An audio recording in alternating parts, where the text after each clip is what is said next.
Hola, ¿qué tal? Mi nombre es Jonathan Condor y me tocó hacer la formulación del tema. El periodo del terrorismo dejó sin duda una de las cicatrices más profundas en la sociedad peruana del siglo XX.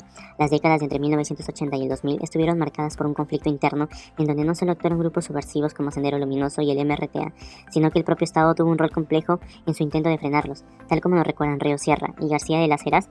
La tragedia de esos años no vino de un solo lado. Las fuerzas del orden también cometieron graves violaciones a los derechos humanos durante la lucha contra la subversiva, lo que ha llevado a muchos especialistas a debatir la dolorosa realidad del terrorismo de Estado. Para reflexionar sobre esto, hemos centrado nuestro análisis en 3 semanas clave del curso. En primer lugar, seleccionamos la semana 11, porque es indispensable para entender el escenario de vulnerabilidad del país. Aquí analizamos los gobiernos de Fernando Belaúnde y Alan García. El país ya arrastraba con deudas de la dictadura militar, que junto al posterior colapso por la hiperinflación favorecieron directamente a la expansión del conflicto armado y dejaron al Estado sin capacidad de respuesta debido al aumento de la pobreza y el descontento social. Asimismo, elegimos la semana 12, porque nos lleva al origen directo de la violencia, el nacimiento de Sendero Luminoso. En esta sesión vemos cómo este grupo surgió en Ayacucho y cómo su brutal estrategia de guerra popular arrasó principalmente con de las comunidades campesinas, quienes terminaron atrapadas en el fuego cruzado. De igual forma nos permite analizar la dura respuesta militar, la declaración de los estados de emergencia en varias regiones y cómo se multiplicaron los abusos y atropellos contra civiles inocentes a medida que avanzaba el conflicto. Finalmente escogimos la semana 14 para examinar las políticas implementadas durante los años 90 bajo el gobierno de Alberto Fujimori. Por un lado estudiamos la captura de Abimael Guzmán gracias al trabajo de inteligencia del GEIN, que debilitó drásticamente Sendero Luminoso, pero al mismo tiempo las controversias generadas por las medidas autoritarias de aquel gobierno.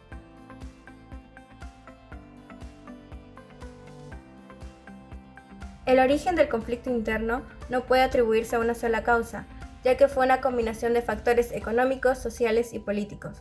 Por eso, en este video abordaremos una de las causas principales del surgimiento de grupos subversivos como Sendero Luminoso.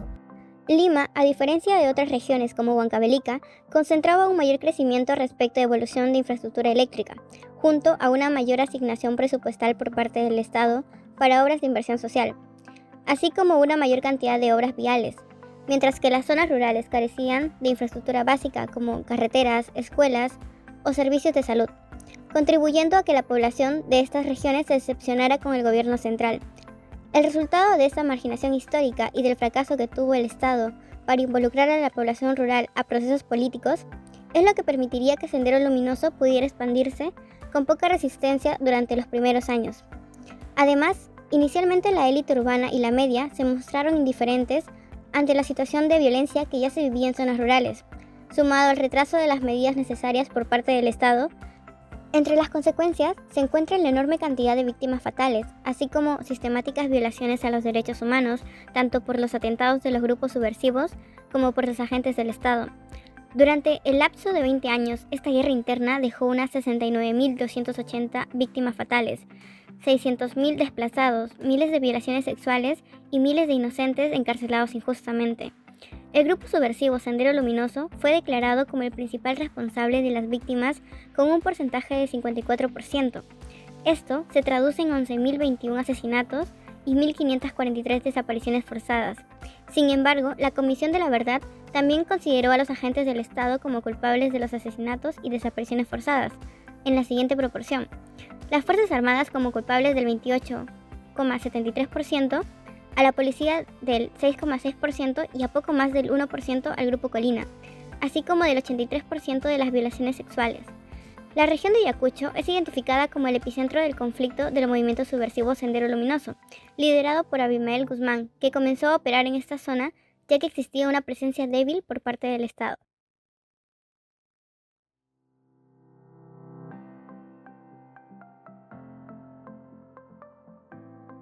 Vamos con la primera pregunta, la cual es: ¿podría contarme cómo el terrorismo afectó su vida o la de su familia?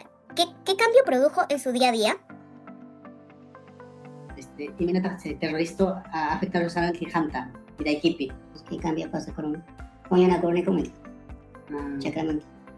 O sea, Ellos vivían en la sierra, ¿no? En lo que es Anchihuay Sierra, vivían y tenían animales menores, lo que es vaca, oveja, llama, y tenían también chacras, todo eso tuvieron que abandonar para poder venir acá. Okay. Desde tu experiencia, ¿cuáles consideras que fueron las consecuencias más difíciles que te dejó el terrorismo, tanto a nivel personal como una anécdota o como en tu comunidad? Él cuenta de que su hermano falleció justamente enfrentando el terrorismo, porque ellos, acá en Anchihuay, se formó lo que es este comité de autodefensa. Ya ellos se armaron. Y después los militares, lo mismo, ¿no? Venían acá, entonces algo sospechoso te miraba, que sonrías mucho o algo así, también, ¿no? Te acusaba que tú eres terrorismo. Entonces, no estaban conformes con ninguno, entonces ellos optaron por... Eso, el hecho de cómo el terrorismo llegó a afectar tan fuerte no solo en la comunidad al punto de tener que armar su propia autodefensa, sino también cómo él fue afectado en la pérdida de un familiar muy preciado, de una persona en la cual era parte de su vida y que recién después de tantos años va a poder tener ese contacto, porque nunca tuvo un fallecimiento así como que tenga su tumba donde puede ir a ver a su hermano. ¿Qué estado? Esta kailan na desplazado kailan kemantian. Si quiero voy a hacer con los temas na pero que ya no puedo comer pero porque una cosa para nada sabe que lograr único solamente colectivo. Entonces él dice de que al menos hubiera dado vivienda el Estado y hubiera dado una buena educación a sus hijos, que fue desplazado y no tenían vivienda, no tenían casa. Ellos ese tiempo vivían en carpas, en pequeñas carpitas, como tiendas. Así hicieron al inicio para poder organizarse. Cuando se organizaron vivían ahí aglomerados en un solo lugar, en un espacio reducido, para poderse cuidar. Las preguntas a realizar sería, ¿podría contarme cómo el terrorismo afectó su vida o la de su familia y qué cambios produjo en su día a día? Bien, lo que pasa es que bueno, son épocas difíciles en esos años, en los 80 y 90 hubo desaparición de personas, bueno, en este caso mi padre, y para todo niño fue difícil esa época. Y en Castro Virreina, Huancavelica, mi pueblo, no era el único caso, en muchos casos que habían sucedido, y sí ha sido muy difícil eso. Un huérfano que le hace falta muchas cosas. Pregunta sería, desde su experiencia, ¿cuáles considera que fueron las consecuencias más difíciles que dejó el terrorismo, tanto a nivel personal o como en su comunidad?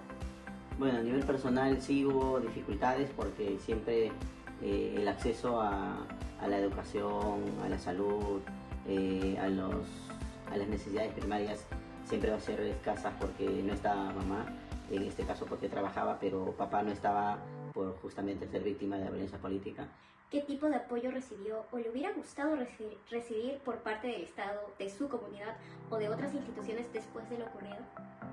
Bueno, hay una ley del Plan Integral de Operaciones, la 28598, donde habla de reparar en educación, en salud, en vivienda, en derechos humanos y también en este caso, en esa época, muchos quedaban sin identidad y es el reconocimiento de ello, la búsqueda de personas desaparecidas, ¿no?